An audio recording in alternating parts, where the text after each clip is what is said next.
পুঁই শাক দিয়ে তরকারি করবো আজকে, আর ছোলা দেবো, ভিজা ছোলা কাঁচা। কড়াই সর্ষের তেল দিলাম, সর্ষের তেল দিয়েই করবো তরকারিটা। সর্ষের তেল গরম হয়ে গেছে, শুকনো লঙ্কা দিলাম, তেজপাতা দিলাম, পাঁচফোড়ন দিলাম, দিয়ে দেবো আলুটা আগে দিলাম, পটলগুলো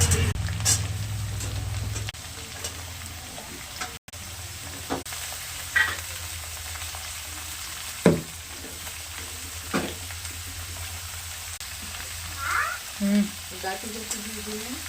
এবারে এগুলো ভালো করে ভেজে নেব। এই শাকটা একটু সিদ্ধ করে নেব। ভিজা ছোলাটা দিয়ে দিলাম,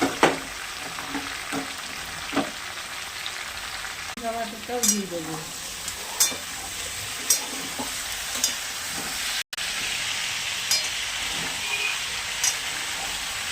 আর কোনো মশলা দেবো না, আদা লঙ্কা বাটা দেবো আর লবণ হলুদ হয়ে গেছে। এবার পুঁই শাকটা দিয়ে দেবো।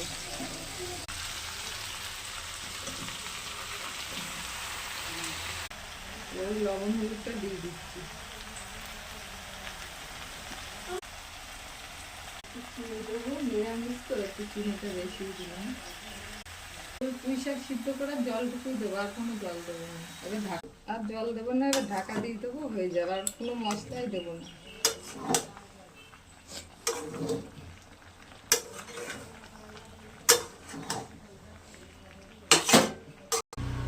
হয়ে গেছে চচ্চড়িটা, এবার নামিয়ে দেবো।